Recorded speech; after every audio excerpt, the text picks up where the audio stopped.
Estoy aquí con Marc Longarón y es una sorpresa para ambos y una sorpresa para mí porque realmente no esperaba este descubrimiento. Es un poco descubrimiento porque, estuve en Barcelona y dos dibujantes me recomendaron que fuera al Museo Nacional de Arte de Cataluña a ver una exposición que no me la podía perder.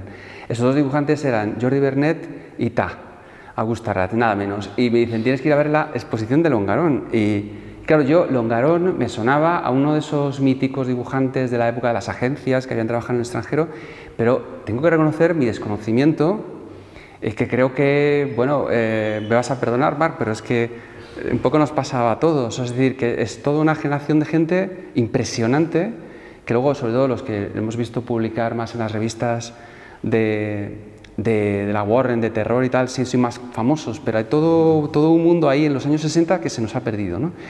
Y de repente me encuentro con que voy a la exposición, me encuentro allí, este señor que sale en el vídeo está allí comentando la exposición y digo, pero si es nada menos que el hijo del autor. Y entonces allí nos conocimos y fue un poco la idea de hay que contar esta historia, que podamos tener un encuentro que lo hemos conseguido y podamos hablar de Friday Foster. ¿Quién es Jordi Longarón? ¿Y quién es Friday Foster?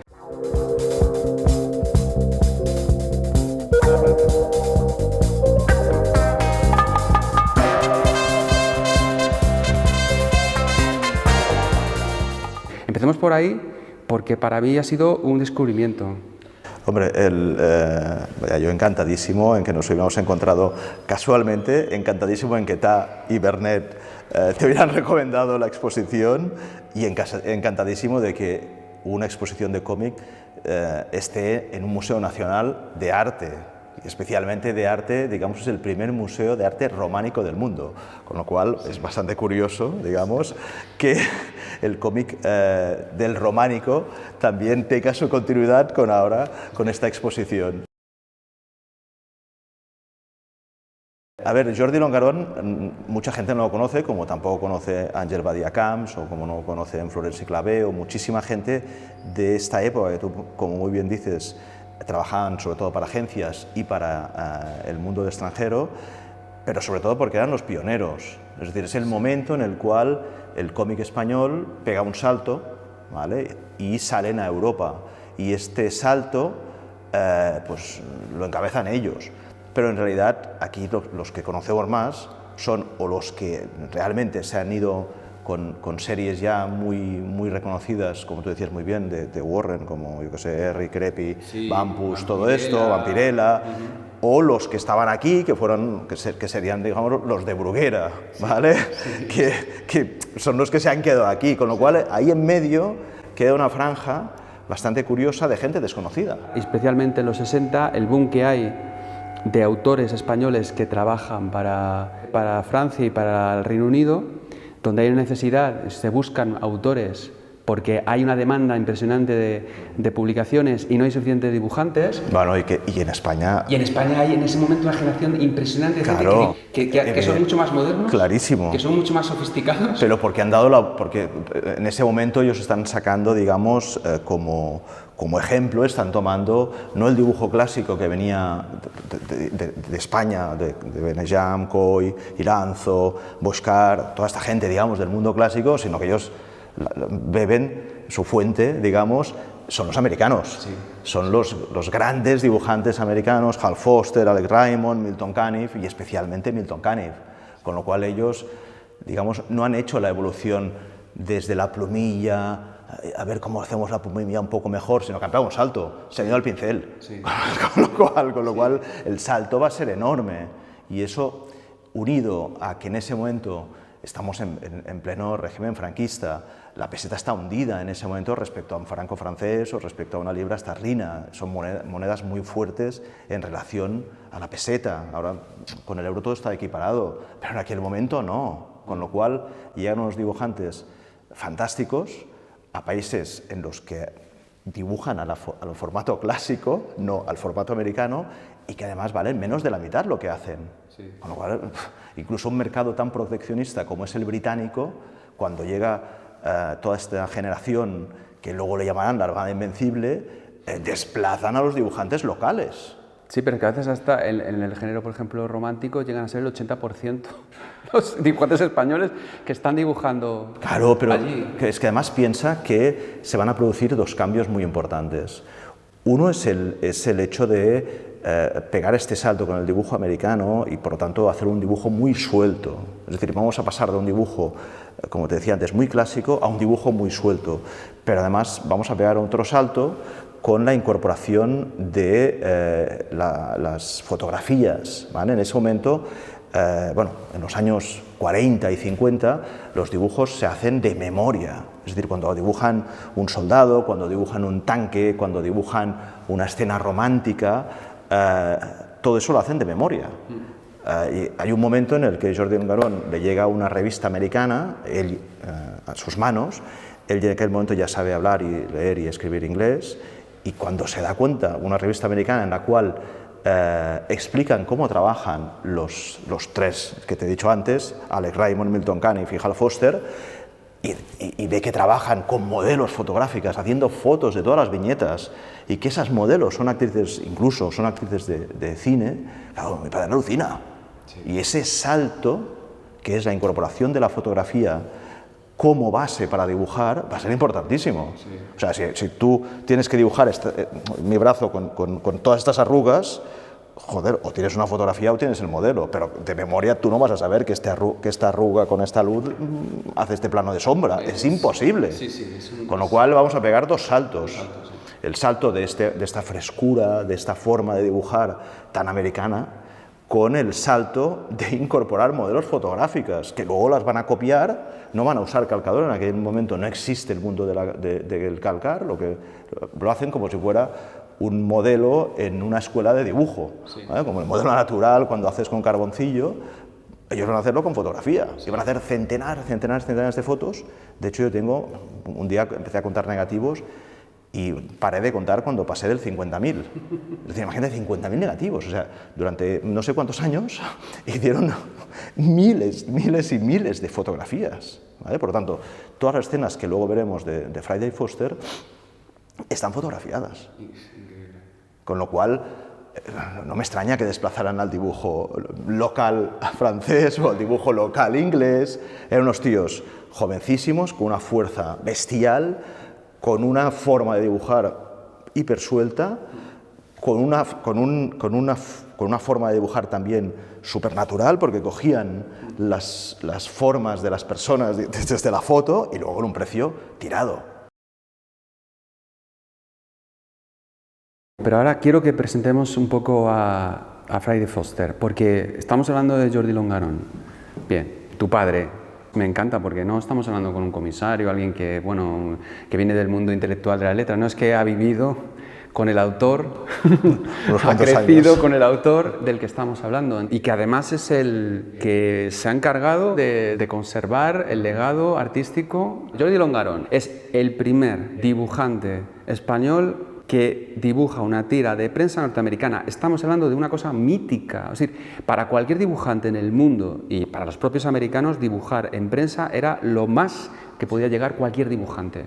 O sea, aquellos que acababan rebotados en el comic book haciendo superhéroes eran gente muchas veces que había deseado dibujar en prensa. Era donde estaba el prestigio, donde estaban los lectores, donde estaba el dinero.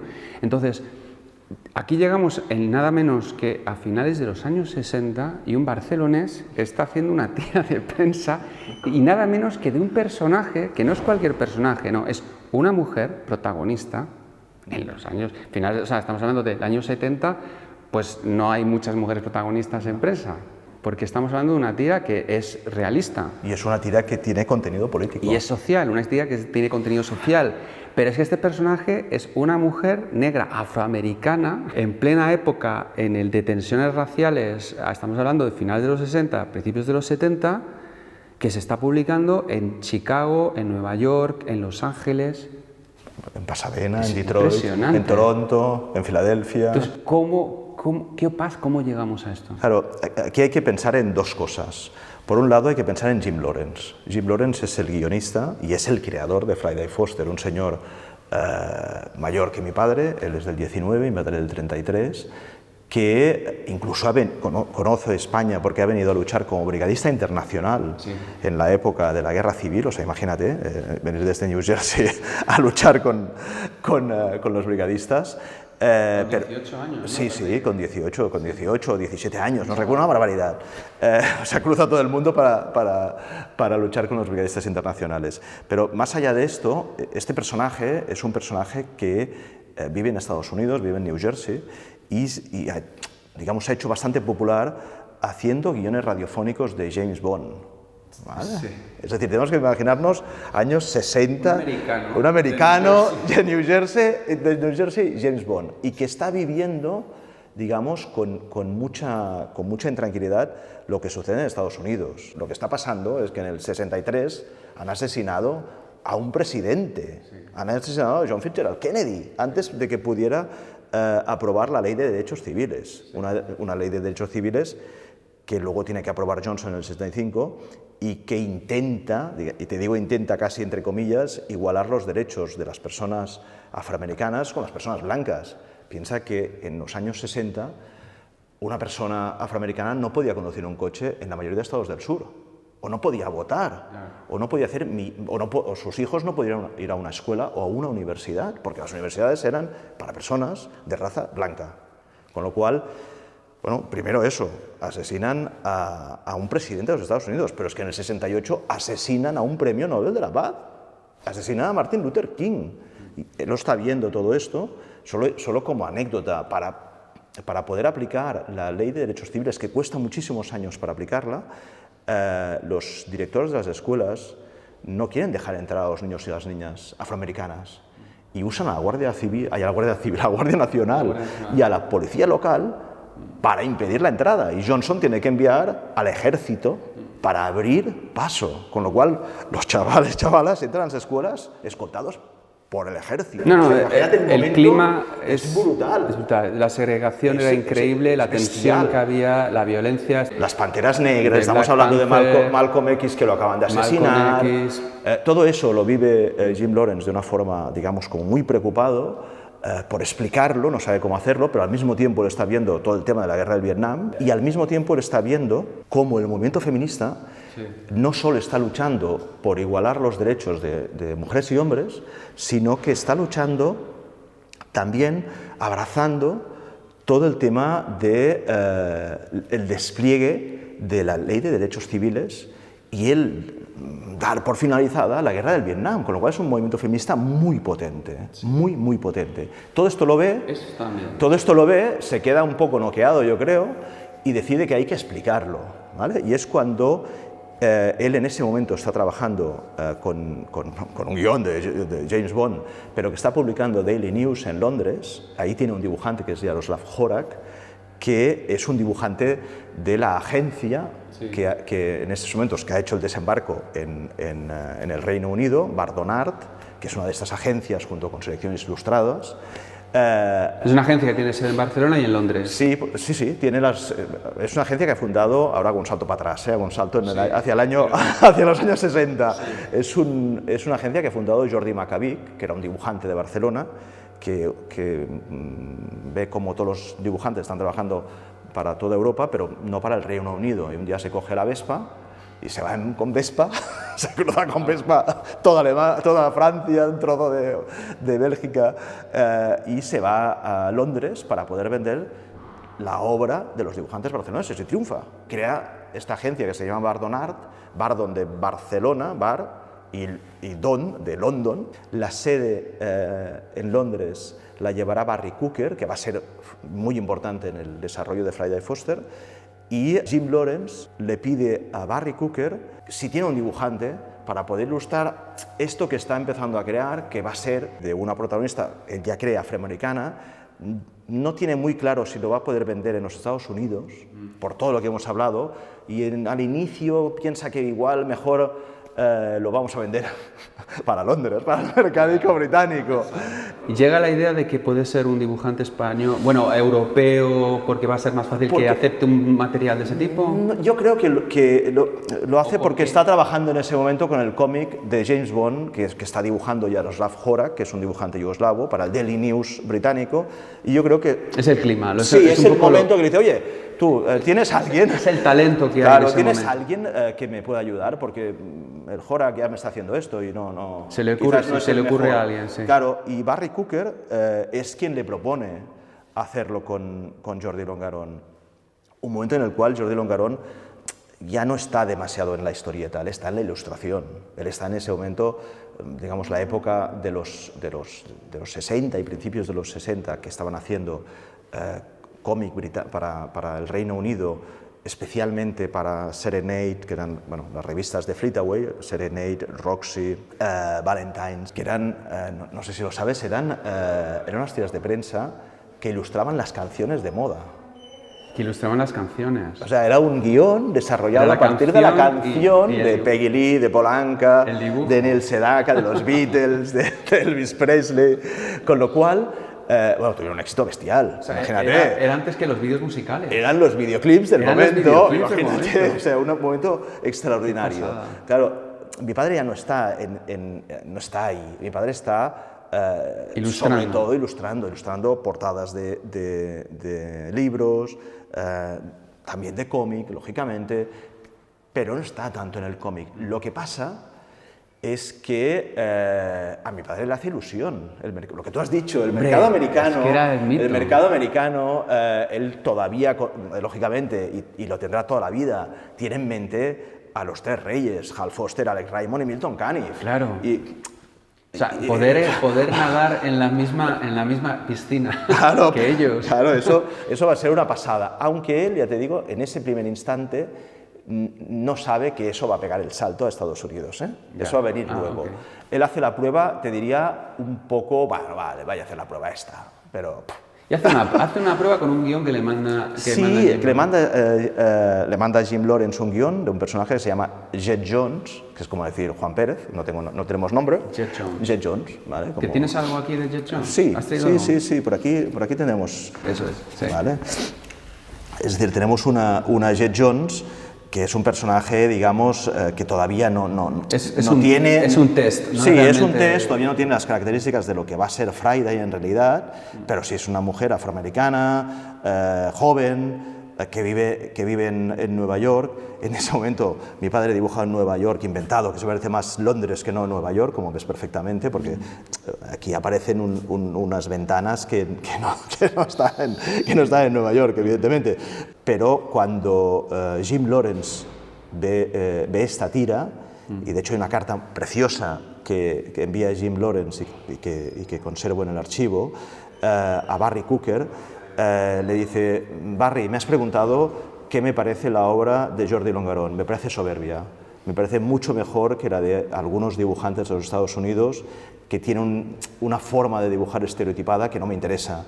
Me parece fantástica la forma en la cual ha capturado el personaje como yo lo quiero, ¿vale? Sí. Y por eso, y aquí viene el kit de la cuestión, ya sé que el momento no es el mejor para ir a Estados Unidos, pero por eso voy a intentar vender la tira a los Estados Unidos. Claro. Y ahí pega el salto. Se ve tanta calidad que dice... Y ahí pega el salto. Ahí ve la posibilidad de saltar a Estados Unidos con la suerte de que lo enseña a Arthur Laro, que es el presidente del Chicago Tribune, y Arthur Laro decide publicarlo, sabiendo lo que implica eso, porque no sabía que estaba jugando a un formato totalmente transgresor en ese momento, que es llevar a los periódicos de Estados Unidos, a los 50 millones de ejemplares que salían cada día, un personaje afroamericano que va a ser empoderado a nivel sentimental. Es decir, pensamos que Friday Foster durante la serie tiene diversos romances y no se casa con cada uno de estos señores, con lo cual, digamos, no está dentro del formato típico de la mujer americana de los años 70, el formato, digamos, que nos llega a nosotros, de la mujer que espera en su casa que llegue el marido. No está ni solo afroamericana, ni de la blanca. No está en otro registro. Está en otro registro. Está en otro registro. Y además, económicamente empoderada. Ella no busca hacer familia, ella busca ser una gran fotógrafa. Es una profesional independiente. Una cosa que te quería comentar viendo esta prueba, que llama la atención, aparte de que, bueno, del estilo fabuloso de ilustración que tiene, ¿no? Es muy interesante porque una de las cosas que luego veremos con respecto a esta prueba con luego Friday Foster es la caracterización de la raza negra, que la clava, pero por ejemplo no va a utilizar mancha. No va a utilizar mancha. Aquí en esta primera prueba sí hay más mancha, hay un poquito más, pero luego lo que es están muy bien caracterizados, no es una caricatura, son súper realistas, pero luego me encanta una de las cosas que quiero aprovechar para ver esto, y es cómo construye todos los detalles, ¿no? Todos los elementos están colocados, y de esa manera gráfica que tiene, ¿no? Tan estructurada de dibujar. Es que esto es un nivelazo. Claro, sí, ciertamente. Y esto es lo que es impresionante. Voy un momento a lo que decías de la forma de trabajar los rasgos de las personas afroamericanas. Sí. Esto en un principio incluso lleva una confusión con los periódicos del sur. Los periódicos del sur al inicio no se enteran de que esta persona es afroamericana. Claro. Y es luego que tienen que censurarla cuando alguien entiende que debía decir, pero si esta tía es negra. Eso estaba pensado. Estaba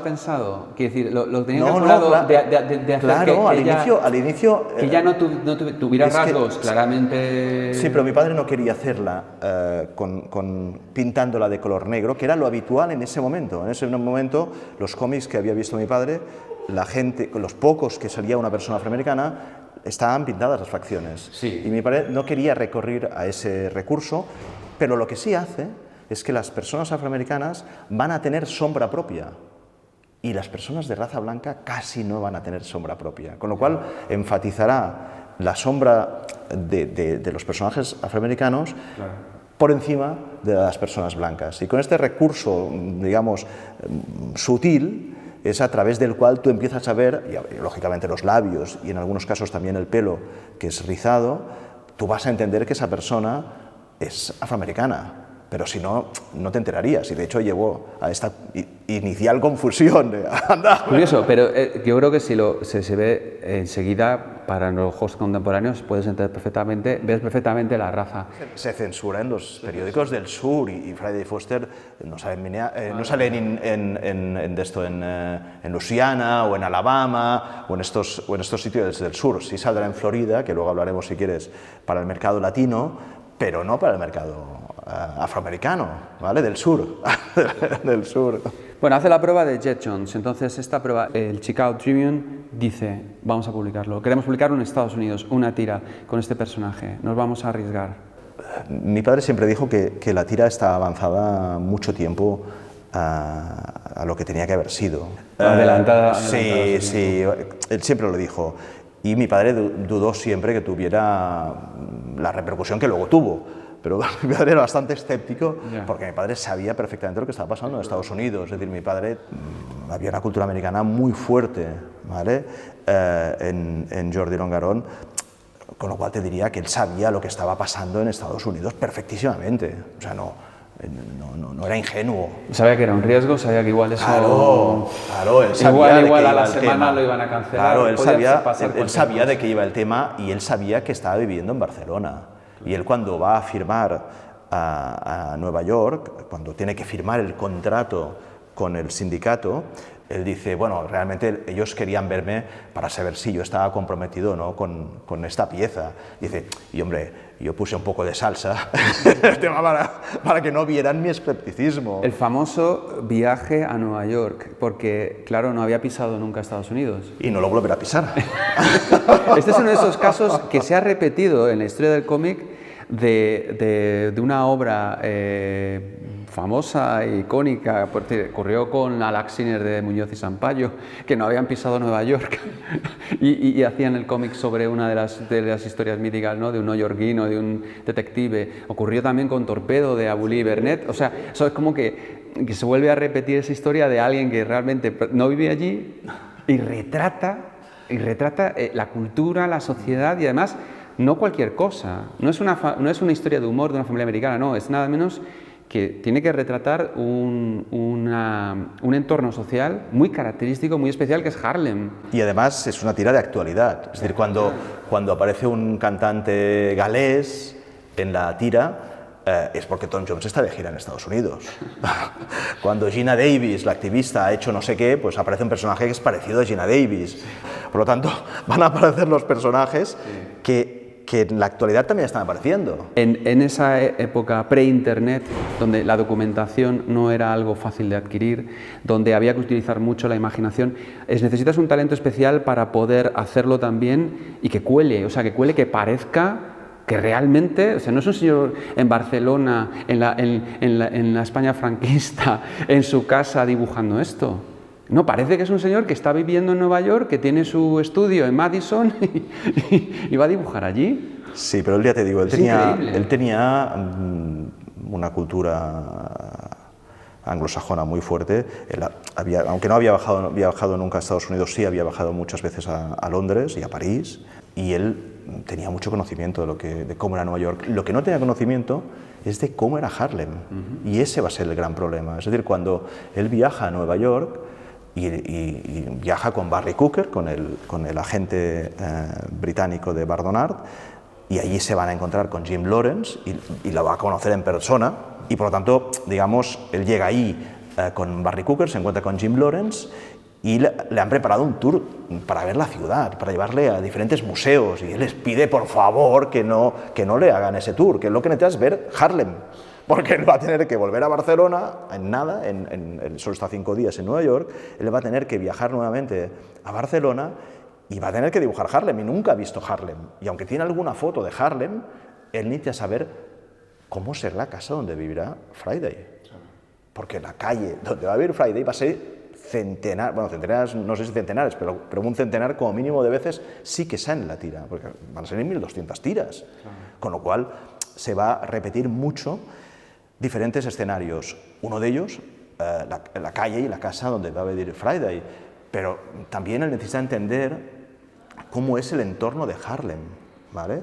Él ya sabe que es un barrio jodido, ¿vale? Es un barrio complicado, sí. Es un barrio, pero lo que nos espera en absoluto es que cuando llega a la periferia de Harlem, los tres blanquitos, digámoslo así, Jim, Barry y Jordi, cuando llega a la periferia de Harlem le para un policía y le dice, ¿pero dónde van ustedes, locos? Él iba con una cámara de fotos. Lleva una cámara de fotos y dice, pero a ver, ustedes, señores blancos, ¿dónde van ustedes? No, vamos a pasear por Harlem. Ustedes no pasean por Harlem, se pillan un taxi y si quieren ver Harlem, lo ven desde el taxi. Y por lo tanto, Jordi nunca va a pisar Harlem. Va a ver Harlem, pero no va a pisarlo. Claro, es que hay que entender que un blanco con una cámara de fotos pisando Harlem era algo para ellos muy agresivo y violento. En un momento, porque esa era la visión que tenían los blancos en ese momento. De vamos a ir allí a sacar fotos de este barrio exótico, ¿no? Entonces, para ellos era muy agresivo y casi un insulto que alguien paseara por ahí sacando fotos. Claro, claro. Con lo cual, todas las fotos que va a sacar... Desde el taxi. Van a ser desde el taxi. Se bajaba a lo mejor. No creo que se bajara, ¿eh? No creo que se bajara, fíjate lo que te digo, porque muchas se ve perfectamente que están sacadas desde el taxi. A él que le va a interesar, lógicamente, el portal donde va a vivir Friday Foster en Harlem, pero también le van a interesar el tipo de vehículos que se va a encontrar en ese barrio, porque los vehículos no son los mismos que los que hay en la Séptima Avenida o en la Quinta Avenida, van a ser otros vehículos. Le va a interesar el tipo de mobiliario urbano, es decir, le van a interesar las farolas, le van a interesar las señales de tráfico, los puestos de perritos calientes, los carteles, porque va a tener que dibujar carteles de establecimientos que hay en Harlem, y él no sabe qué cartel, porque en los reportajes que él ha visto de Estados Unidos, se fijan en los edificios bonitos, Rockefeller Center, en Times Square, en lo que tú quieras, pero en el Madison Square Garden, pero no se van a fijar en este tipo de detalles. Y él tiene que ir a fotografiar estos detalles. O sea, cuando hay una foto muy divertida que se ve una obra en la calle. Pues él fotografía la obra en la calle, cosa que nadie lo fotografiaría. Tú vas a una ciudad y no te vas a dedicar a hacer fotos de una obra. Los niños, cómo Claro. visten, luego lo que son los típicos brownstones, las escaleras de incendios, las ventanas. Fíjate, estos, por ejemplo, las fotos que a él le interesan. Fíjate, claro, a él le interesa esta furgoneta, que por cierto aparecerá en otra historia. No aparecerá en Friday, pero en otra historieta que él va a hacer luego para desquitarse de Friday, va a aparecer esta furgoneta. Le interesa esta papelera. Ajá. O sea, le va a interesar o por ejemplo, lo que tú decías de las escaleras de incendios, le va a interesar. Sí, claro. O fíjate por si tenías alguna duda sobre el taxi, ¿no? Sí, sí, sí. O si tenías alguna duda sobre el mobiliario urbano, ¿no? ¿Qué le interesa? Le interesa los semáforos, cómo funcionan, le interesa la papelera. Sí. Le va a interesar muchísimo esto porque él va a tener que dibujar precisamente esto. Sí. O esta es la de la obra, ¿no? Es decir, fíjate, ¿a él le interesa qué? Le interesan unas vallas, le interesa este tipo de fotografías, sí, que no son en absoluto las que tú sacarías en un viaje turístico, ¿no? O por ejemplo estas, ¿vale? ¿Qué le va a interesar a él? Pues le va a interesar cómo es esta calle, cómo van a ser los carteles, porque precisamente eso es lo que va a salir. Le va a interesar también dónde va a vivir Friday y dónde va a vivir diferentes personajes que van a ver ahí. Esta foto, por ejemplo, casualmente es de donde vive Friday, ¿vale? Con lo cual, esta foto que no lo hace él, sino que está sacada en una revista, piensa que en ese momento... Esta parece Jane Fonda. Podría serlo, ¿eh? Podría serlo perfectamente. ¿Ves lo que te decía de los perritos calientes? Sí, los puestos. Vale. O le interesa esto, le interesa a la policía, le saca una foto a la policía sin que lo vea el policía, evidentemente, pero al mismo tiempo le interesa el saber cómo es el buzón de correos, ¿no? Con lo cual, eso es lo que a él le va a interesar. Tiendas, claro. Sí, sí, una documentación. Bueno, luego va a haber mucha documentación, ¿eh? En esto Andrés, su esposa Teresa, se va a dedicar a recortar todas las fotografías de todas las revistas y hacer un Pinterest de los años 70, evidentemente, en el cual va a haber una carpeta en la cual solo va a haber ambulancias. Y cuando tiene que dibujar una ambulancia, se va a la carpeta de ambulancias y coge una ambulancia real. Sí. O cuando tiene que dibujar un Chevrolet, un Chevy, pues se va a la carpeta que hay coches y busca un Chevy. O cuando tiene que dibujar una chica a caballo, se va a la carpeta de chicas a caballo, o chicas en bici, o chicos en bici, o chicos a caballo. Claro. Con lo cual, todo lo que te puedas imaginar estaba en estas carpetas. ¿Vale? O sea, tienes un Pinterest de centenares de carpetas, pero centenares, ¿eh? O sea, no sé los metros cúbicos que debía haber de carpetas, pero quizás estamos hablando de 3 o 4 metros cúbicos, ¿eh? O sea, estamos hablando de un volumen exageradísimo. De esta calle es muy importante porque aquí va a vivir Friday. En esta calle. Esta es la calle donde va a vivir. ¿Y esta es la manzana? Yo creo que sí. Podría ser una sí, de estas yo creo que sí. Luego la vamos a ir viendo. Tiene estas. Fíjate en esta escalera, que esta es la escalera donde va a vivir Friday. Con lo cual, a él le va a interesar todo esto. Él va a volver a Barcelona. Se vuelve con todas estas fotos y empieza con un contrato firmado. Con un contrato y firmado. Con un calendario. Y ahí viene la carrera contra reloj. Ahí viene la carrera contra reloj. Claro, le dirán, bueno, empezamos el día, ¿qué sería? No, empezamos el día. ¿Qué día él piensa que él vuelve a Barcelona. El viaje lo hace a finales de octubre. Las fotos están reveladas en noviembre. Y yo creo que en noviembre ya está dibujando, porque ellos trabajan con 3-4 semanas de antelación, no trabajan con más tiempo de antelación. Y eso va a ser uno de los grandes problemas. Es que yo estaba diciendo, bueno, parece mucho, pero no es tanto. No, piensa que... semana, a ver, esa Andrés, época en la que te envía una carta y te digo, hola, Andrés, ¿qué tal? Y tú me respondes, muy bien. Y tú, de ese trayecto han pasado 15 días. La semana en la que yo te he enviado la primera carta y la segunda en la que tú me has respondido. O sea, y se dejan una semana ahí de margen, por si acaso. Claro, por si acaso le va a llevar muchos problemas a lo largo de los 4 años en los que va a trabajar. Piensa que él va a trabajar en la tira, más o menos desde noviembre del 69 hasta finales de noviembre del 73, cuando consigue la Carta de Libertad. ¿Vale? Porque realmente, luego si quieres lo hablamos, pero va a ser un momento de gran alegría para él que le dejen salir de la tira. ¿Vale? O sea, imagínate cómo va a llegar hasta el tema. Las pelotas estaba de Friday Foster. Absolutamente. Bueno, pero vamos a empezar con el principio de alegría y de ilusión. Sí. Y de que qué bien, vamos a publicar Friday Foster en la prensa americana. Pero claro, tenemos este calendario, 3 semanas de antelación. Pero es que estamos hablando de 6 tiras a la semana, ¿no? Y un dominical.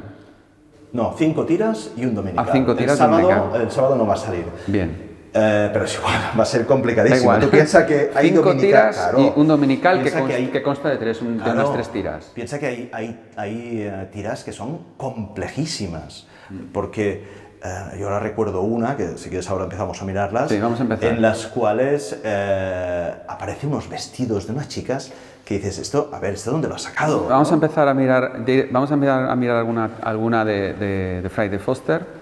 Y así empezamos a hablar de... Mira, por ejemplo, te empiezo con esta de aquí, no, con esta, perdona. Sí. Con esta de aquí, ¿vale? Esta tira que tiene una complejidad enorme, pero que al mismo tiempo ya tiene todas las características de Friday.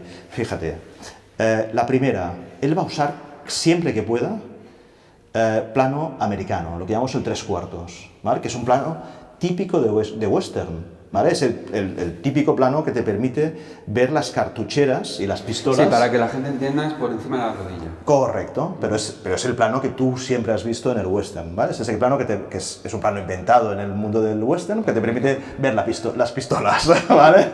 Con lo cual, aquí siempre se va a usar, siempre que se pueda, se va a usar este plano o un primer plano, ¿vale? Aquí vemos este plano 3/4. Luego vemos 2 escenas, ¿vale? Fíjate que siempre va a haber mucho juego con las miradas, ¿vale? Vas a ver que la mirada de los personajes principales o secundarios va a marcar direcciones, ¿vale? Y eso va a ser muy importante. Aquí ves 2 escenas, una con 2 personajes y otra con 3 personajes, entre los cuales evidentemente está Friday. La escena, digamos, principal, fíjate el detalle de los vestidos. Sí. O sea, tú fíjate, este chico, los pantalones que me lleva. O el detalle del colgante, que lo habrás visto en alguna película, o el detalle del vestido de Friday, ¿vale? Con lo cual, aquí va a haber una parte muy importante respecto a lo que decíamos ahora de la documentación, que a él le va a llegar a través de Harper Bazaar o de otras revistas de moda de los Estados Unidos, para poder caracterizar los personajes. Claro. Pero al mismo tiempo, fíjate el detalle del Vasarely. Eso es lo que te iba a decir. Aquí hay un Vasarely. El Vasarely es uno de los pintores que en aquel momento va a estar de moda, sí. ¿Vale? O también fíjate en todo el lujo de detalles que vamos a ir encontrando con teléfonos, con otros cuadros. Siempre se va a meter, siempre que haya un poco de lío para meterse, mi padre se va a meter en el lío a fondo, ¿vale? No va a escatimar el lío. No. Con lo cual, ya vamos viendo aquí bastantes características de su tira, que luego, si quieres, te haré un examen, a ver si los has aprendido bien. Fíjate también el uso del pincel. Aquí hay una diferencia muy grande. Cuando hablamos de cómic español, de los años 50, hablábamos siempre de plumilla, ¿vale? Si nos fuéramos ahora a buscar, cuando él empieza como aprendiz en Toray, en la editorial Toray, que en ese momento estaba sacando Hazañas Bélicas, aquí vemos, por ejemplo, este tipo de dibujo hecho con plumilla, sí, ¿vale? Claro. Este no está hecho con plumilla, este está hecho, sí que hay algún trozo hecho con plumilla, evidentemente, las partes finas, pero aquí lo que hay sobre todo es pincel. Cuando tú ves este trazo grueso aquí, ¿vale? Cuando tú ves todo esto de aquí, tú estás viendo pincel. Cuando tú ves esto de aquí, esto no es plumilla, esto es pincel, ¿vale? O evidentemente todo este tipo de cosas. Él, ¿qué es lo que está en ese momento? ¿Qué es lo que está viendo? Él ya en los años 50 está viendo esto. Andrés, sí, claro. Claro. Esto es lo que cuando él es el maestro del pincel. Claro, cuando él le pasa de aprendiz a jefe de dibujantes en Toray, entonces bueno, tienes que imaginarte una empresita que tenía en la planta baja las rotativas, para entendernos, las imprentas, sí. Y arriba tenía todo de mesas con los dibujantes del momento, ¿vale? O sea, tienes que imaginarte todo en mesas de dibujo, bueno, todos ahí como si fuera una fábrica, sí, imagínate como si fuera una fábrica, venga, ¿no? venga, trabaja. Cuando él hace jefe de dibujantes de Toray y es cuando digamos ve todo esto de Milton Caniff y de Hal Foster y Raymond, es cuando empieza a incorporar este tipo de dibujo allí. Y por lo tanto esos dibujantes de Toray pasan del formato más clasicón, digamos, que estamos viendo, más tradicional, incluso en Barcelona, no sé, Coy, Beneham, todo este tipo de gente, de los años 40, 30, 40, o los actuales, como decíamos, de Boixcar, pasan a otro tipo de dibujo, que es este. Por lo tanto, Friday Foster, sobre todo, viene influida por este tipo de dibujo, por Milton Caniff. Yeah. Pero es que además a mi padre le iba bien eso, porque mi padre, no sé si lo sabes, pero tenía un problema bastante gordo para dibujar. Él hubiera sido un gran director de orquesta, ¿vale? Porque las manos le iban a lo loco. ¿vale? Le iban a lo loco. A él las manos le iban a lo loco. A él le diagnosticaron Parkinson de niño. De niño. De niño. Luego, como no hubo degradación neuronal, vieron que no era Parkinson, pero en aquella época las enfermedades neuronales no tenían ni idea de cómo encontrar un diagnóstico. Con lo cual, dijeron que tenía un tipo de Parkinson que no avanzaba en la degeneración neuronal, pero nerviosa sí. O sea, que se movía las manos sin control. Él movía las manos de una forma descontrolada. Yo siempre le vi con este problema, o sea... Que no era un tic, era... No, él no podía llevar un plato con un café con leche, porque el café con leche se derramaba. O sea, eso era imposible, wow. Era absolutamente imposible. Con lo cual, a él el pincel también le iba bien. Porque era más fácil... ¿Pero cómo podía dibujar con eso? Hombre, con mucha dificultad. Claro, pero es impresionante. Es que me estás contando algo que ya es... O sea, cualquiera cualquiera con ese problema no se hubiera dedicado a dibujar. O sea, tenía verdadero amor y pasión y fascinación por ese trabajo para poder hacer algo. Yo hubiera abandonado. Si me hubieras dicho, tú tienes eso y tienes que dibujar, yo te hubiera dicho, no, Andrés, yo no voy a dibujar. Yo me hago otra cosa, que tampoco soy cirujano, pero voy a hacer otra cosa, peor caminero si hace falta. Pero dibujante no, joder. Claro. Entonces, él desde pequeño, con mucho esfuerzo, dominó ese temblor. Sí, no lo superó nunca, porque él siempre envidió a los dibujantes, y hay un vídeo muy bonito en el cual lo explica.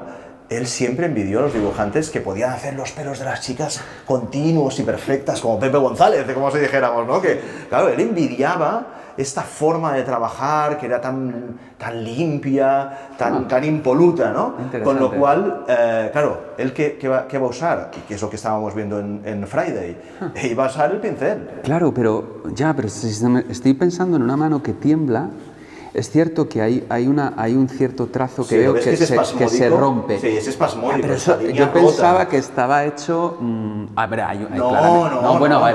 cuidado. También hay este tipo de trazo también... él se adapta a eso. Sí, quiere decir, sí. Es muy sofisticado. Esto cuando... Hay un vídeo muy divertido no es torpe, no, hay un vídeo de García de los Mozos, muy bonito, en el cual él estaba como aprendiz en una agencia, y él explica que cuando veía los dibujos de Longarón, él intentaba simular que tenía Parkinson, aunque no lo tuviera. Porque decía, hostias, este tío con este problemón en las manos y lo hace tan suelto, y esa línea gorda, y joder, vamos a intentar hacer lo mismo. A ver, voy a ponerme a temblar a ver si me sale, ¿no? Con lo cual, nos encontramos con esto. Y por eso también verás esta introducción del pincel. Y también por eso mi padre, digamos, ya de aprendiz, le interesa mucho la ilustración. Le va más el pincel que la plumilla por el tema del temblor. Y por el temblor y por el hecho de ver los americanos. Pero es curioso, porque yo pensaría que el pincel necesita mayor control de la mano, en cierta forma, que la plumilla. O siempre, vamos, es un clásico eso, ¿no? De que dominar el pincel supone una mayor destreza que la plumilla. O sea, que el pincel es algo casi como una especie de animal vivo, o sea, como que se te va un poco y ¿no? La plumilla es más como un lápiz, o sea, puedes controlarlo más. Conseguía dominarlo. Pero oye, me estás diciendo que domina alguien que con ese temblor domina el pincel. Claro, este tipo de trazo roto, así, que es muy... que tiene ese punto abocetado, pero tan moderno, tan suelto, que es muy de los 60, 70, que se ve, por ejemplo, en los ilustradores publicitarios, en la moda, ¿sabes? Es lo que le da ese punto fresco. Y a la vez tiene ese punto cortante, ¿no? De construcción, que es lo que también le va... Pero fíjate en esta tira, ahora que estamos en esta tira, y déjame parar un momento en este. Sí. Fíjate el detalle. Claro. Esta cabeza saliendo del primer plano, claro. que es el típico detalle cinematográfico. Sí. Es decir, este es el típico secundario que vemos en las películas y que este recurso lo vamos a ver en muchos más sitios, que sale del plano del cuadro para dar esta sensación de movimiento. Fíjate que... Es que el ángulo no es un cualquier ángulo, no es un ángulo frontal, está ligeramente bajo, porque este está, vamos a hacia jugar al picado. Es un picado, pero luego a la vez, o sea, juega muy bien, ¿no? Mete los elementos con distintos... crea un movimiento en el dibujo, por eso, rompiendo aquí. Pero luego te digo un poco esta cosa de que él construye las viñetas de una manera también, o sea, es muy constructivo lo que él hace. O sea, por ejemplo, aquí este elemento, ¿no?, que has dicho tú, semicircular, este semicírculo aquí, ¿no?, este elemento central. Luego los distintos planos, que juega mucho a meter personajes en distintos planos, ¿no?, crea como distintas capas de información. Siempre. ¿No? Pero luego, como tiene ese estilo de trazo, ¿no?, fuerte, ¿no?, suelto, con lo que se llamaría con vigor, ¿no? Sí. Pues claro, le da ese punto de que no hay duda, o sea, lo tiene muy claro. Cuando luego ves gente, no digo imitadores, pero algunos otros que llegaron a dibujar las páginas que él no le daba tiempo, no notas esa misma soltura. Notas un intento de copiar algo parecido a Don Garón, pero no ves esa... A ver, la verdad es que a él... Mira, esto. Claro, esto que decía pero fíjate lo que te decía de la sombra propia, claro, ¿no? Esa fuerza. Esto, para que tú veas que esta persona es afroamericana. Pero fíjate que aquí no tienes ninguna sombra, ¿eh? Claro. O sea, está hecho... Sí. O lo mismo con esta pieza, que es excepcional. Claro. Fíjate toda esta historia y el dibujo del vestido. Hace un dibujo de moda, de maniquí, o sea... Sí, claro, está hecho en formato pasarela, pero esta cara es preciosa. Qué pasada, sí.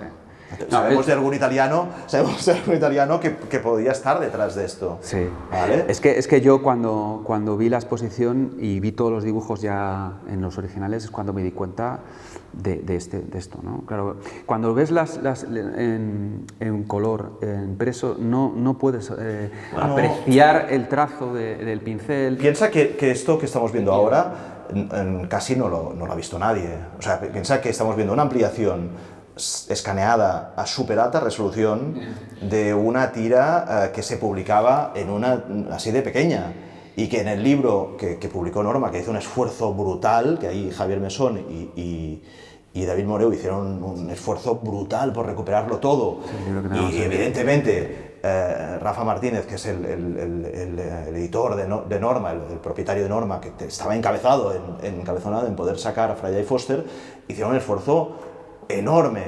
Pero claro, todo esto no puedes verlo porque ellos restauraron a partir de los dibujos que se encontraron en los periódicos impresos. O sea, aquí hay un trabajo tremendo. No parten del material, pero claro, no parten del material que tenía mi padre, básicamente porque en esos momentos mi padre se está muriendo y suficiente trabajo tenemos como para poder ayudarlo a él y no meternos a buscar en su archivo, ¿vale? Con lo cual ahí el libro se está realizando en un momento en el cual todos estamos pendientes de mi padre. Delicados. Y ni mucho menos del libro, con lo cual ellos no pudieron usar este material, y tú lo que ves es eso. Es una restauración. Claro, tú lo que ves es eso, y en cambio aquí tú estás viendo una ampliación sacada... Claro, en la restauración pues, se pierde, al restaurar pues, se va perdiendo el grosor de la línea, se va perdiendo detalles que no se van a poder ver. Mi padre no lo hubiera hecho así, seguro. No. Bueno, mira, solo tienes que ver esto y tienes que ver esto, son cosas diferentes, pero ellos no podían saberlo. Es decir, ni Javier ni David podían ver... Es lo mejor que se podía claro, hacer. O sea, han hecho un esfuerzo enorme desde donde parten ellos. Este detalle, fíjate, esto es precioso. Esta línea fina Esto es y luego cómo después hace zas y aprieta. Claro. Y eso lo hace alguien que tiene un dominio de la técnica o sea, superlativo, porque no ves ningún tachón, o sea, aquí no hay un tipex, no hay una témpera blanca, no hay una corrección. Esto es algo que él lo hace no digo la primera, porque probablemente pues, he visto bocetos que son preciosos, los bocetos son increíbles, luego los comentamos, pero aquí lo que notas, y eso yo lo veía en los originales, es lo que llamamos la técnica, el craft, es perfecto. O sea, alguien que lleva años dibujando sin parar, horas y horas, lo que llamamos de los kilómetros del aviador, ¿verdad? Aquí hay muchos kilómetros para llegar a esto. Pero hay mucho también de moda, hay mucho de conocer arte, hay muchas capas de información aquí. Mira qué difícil es. Hombre, tú mira las arrugas estas y mira esta arruga. O sea, solo mira esta arruga, sí. Que es lo que te decía antes. Esto lo hacía Caniff, impresionante, claro. Lo hacía con las chicas, lo hace el Raymond. El Raymond en Rip Kirby lo hace igual, o sea, cómo construyen 4 líneas y crea el volumen de la manga, ¿no? Que vuele, o sea, que pese poco. Esto como sin embargo pesa, y le mete esa línea así, ¡zas! Pero luego a mí me encanta cómo no tiene ningún miedo en colocar una planta detrás que le va a emborronar todo, pero no tiene miedo, lo mete y no hay ningún problema. No tiene miedo en colocar aquí una serie de detalles en la mesa que le pueden emborronar, que cualquier otro... Esto está hecho con regla, bueno, sí. Ya lo ves, o sea, claro. Te aparece la regla cuando sí, tiene que pasar con una pero fíjate que es bonito porque no es una regla perfecta, no le importa aquí de repente que haya una pequeña... No pasa nada. Que haya aquí un clic, clic, clic, clic. Claro, es esta frescura de la que estamos hablando. Claro, y esta es la frescura por la que puedes entender que los dibujantes de Barcelona desplazarán medio mundo. Porque luego cuando se abre la puerta de Estados Unidos... mi padre tiene la suerte de ser el primero en ilustrar una tira de prensa. Luego también está Jordi Frank, luego está hay unos cuantos. Pero luego... La Armada Invencible, cuando llega a Estados Unidos, arrasa. Claro, imagínate. ¿Vale? Esta es una tira que me hace mucha ilusión tener, porque el propietario anterior era Manuel Andrés. Ah, ¿y esta la tienes tú? Esta la tengo yo. Esta se la compré a una persona que cuando falleció Manuel Andrés se la quedó y yo conseguí contactar con esta otra persona, pero que nos habíamos visto con Manuel Andrés antes de fallecer él. Y cuando le expliqué la historia que estaba intentando reconstruir el archivo para poder hacer un museo en el futuro y que no tenía originales de Friday, porque los originales viajaban a Estados Unidos, con lo cual yo tuve que comprar todos los originales, me vendió 5 originales y me dijo, me quedo una que no te la vendo. Digo, no pasa nada, tío, no hay ningún problema. Fíjate en esta tira porque también explica mucho de lo que va a ser Friday Foster. Fíjate en dónde está la cámara. La cámara está fuera del despacho, ¿vale? O sea, la primera cosa, ¿dónde vamos a poner las cámaras? ¿Vale? Porque aquí vamos a hablar de cine. La cámara está fuera incluso de la puerta, ¿vale? Fíjate que este es el cristal, ¿vale? Sí. Está hablando con Friday. Pero además hay una segunda escena que está aquí un poco como la que vimos antes de las 2 escenas, vamos a ver aquí una escena detrás. Fíjate que en la composición no vas a ver casi nunca planos frontales. Todo va a estar siempre inclinado para dar mayor dinamismo a la escena. Y si no hay elementos frontales con los que jugar, vamos a jugar con las miradas. Fíjate en la composición de esta pieza. Esta pieza, todas las miradas, esta no, porque la pone al revés para romper el ritmo, están mirando hacia aquí. ¿Cómo lo rompe? Con esta de espaldas y con esta nariz. Fíjate esta nariz con este brazo, que es la otra diagonal. Vamos a componer todo el rato en diagonales.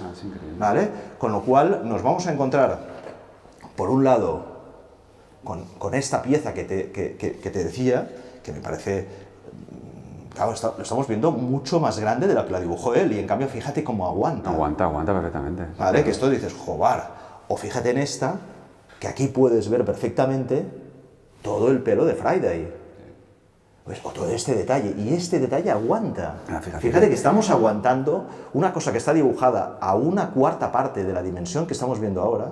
¿Cómo aguanta el dibujo? Aguanta porque es un dibujo, es que es muy bonito, es un dibujante increíble. Mira este personaje. Claro, este secundario es excepcional. Es increíble, o sea, cómo está retratado la delicadeza con que le está tocando, ¿no? Que le está colocando la falda, la postura, luego el pelo, que tiene su moda, tiene ese ricito que le ha sacado, no le dibuja cualquier pelo, no, le ha dibujado un pelo específico. No, el reflejo. Sí, bueno, es que hay veces que debe meterse con el reflejo. El reflejo a veces va a ser importante, Luego Cuidado. Vamos a ver alguno que va a ser muy importante. Pelo, a mí me encanta porque estos pelos es muy difícil, Eso, por ejemplo, hay muy pocos que controlan también el tema del pelo de las chicas y hay que saber qué líneas exactamente colocar, que no te quede empastado o que quede confuso. Respira, pero fíjate cómo respira. Sí, fíjate que el negro respira. Respira, claro. El negro respira, es muy importante. Deja aquí unos poquitos Claro, es brillos. muy importante. O fíjate en esta, que es la tercera de esa tira diaria, lo que te decía, ¿no? Fíjate esta cara, mirando hacia aquí, sí. La espalda que la está cortando, ¿lo ves que está cortando la espalda?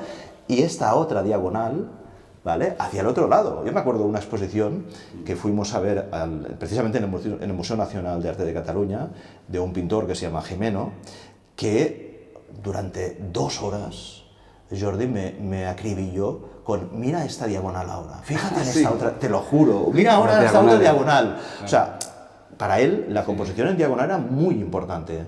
Fíjate que la vamos a ir viendo, y vamos a ir viendo cómo va a romper estas visiones de planas, que te tengo que decir que en las primeras tiras de los años 70 hay alguna tira que sí tiene un plano, digamos, que no tiene diagonales o elementos rotos, pero que luego desaparecen. Luego se va a meter en planos forzados, puntos de cámara forzado, picados, contrapicados, 3/4, planos generales pero con elementos en primer término. Vamos a ver un discurso narrativo que está más cerca del cine que de lo que estaban acostumbrados en aquel momento al cómic. Sí. Que luego, o sea, el cómic luego ya lo ha desarrollado mucho más, pero estamos hablando de los pioneros. Sí. Estamos hablando de unas personas que van a tener que construir esta nueva forma de narrar a través del cómic.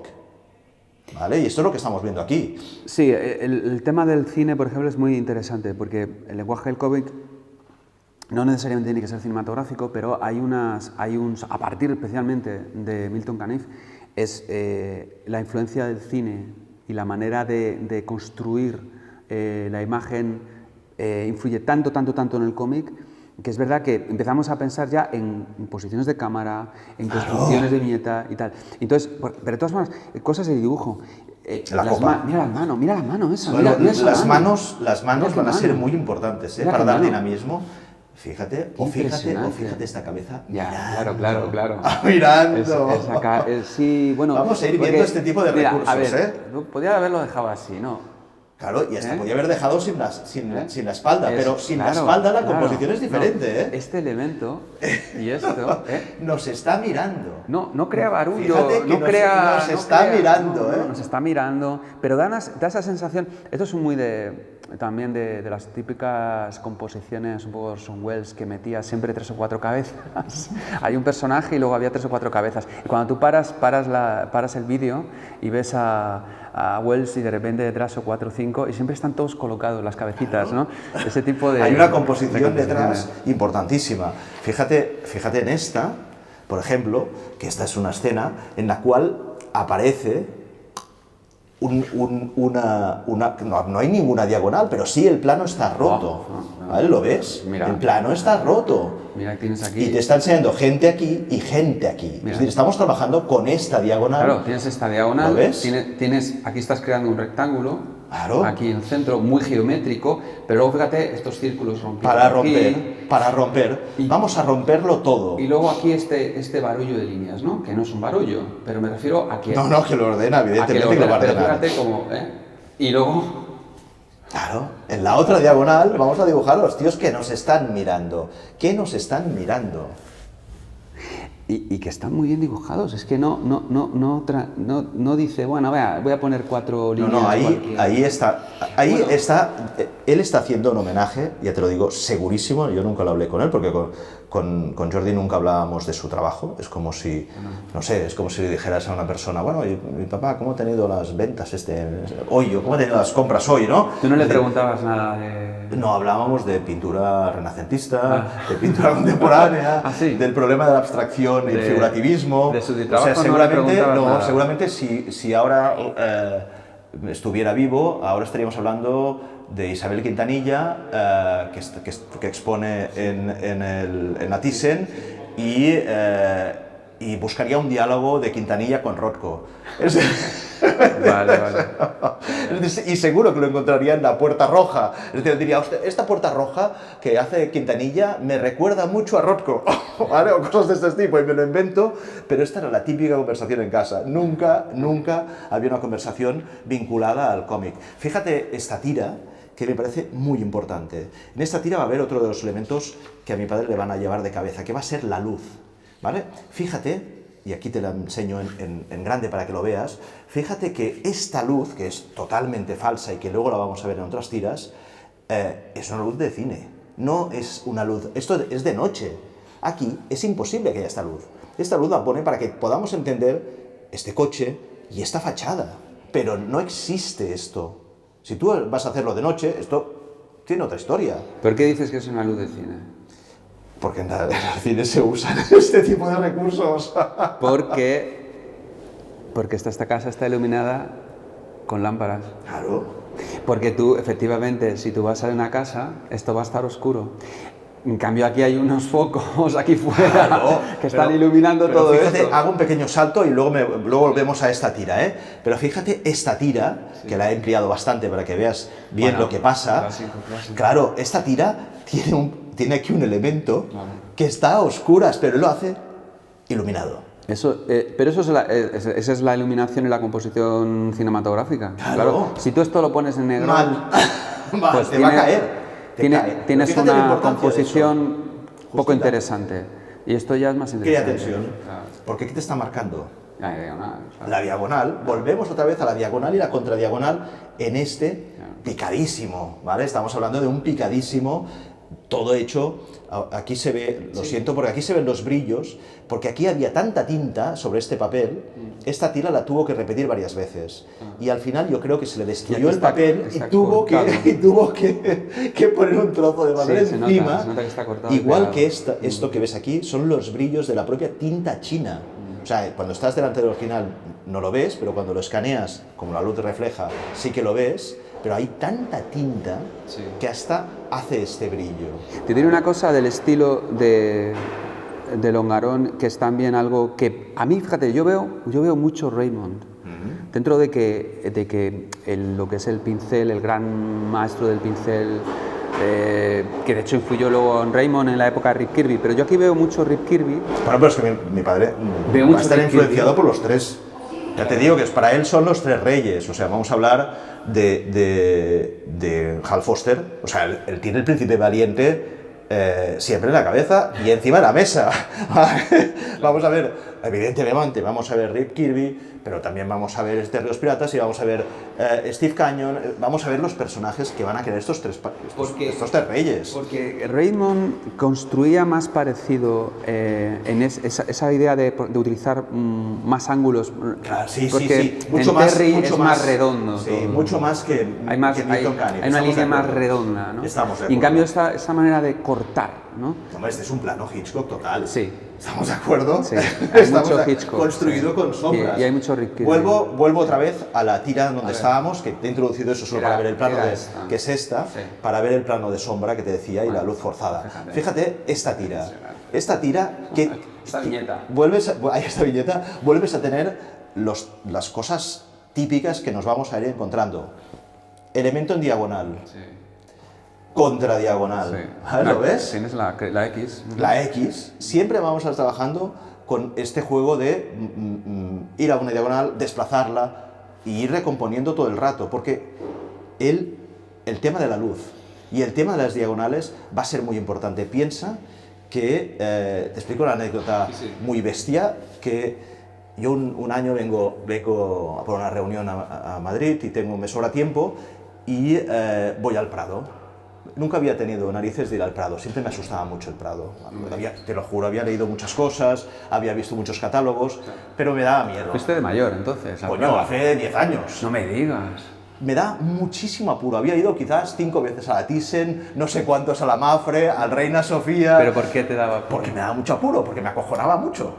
¿Te daba miedo el Museo del Prado? Te lo juro, me acojonaba mucho por las obras que había, porque ya intuía que algo iba a pasar. Llego allí, veo el Bosco, mucha gente, tal y cual, cojonudo, maravilloso, pero paso a la sala siguiente y entro en la sala donde hay el descendimiento de la cruz de Roger van der Weyden y me paso 3 horas.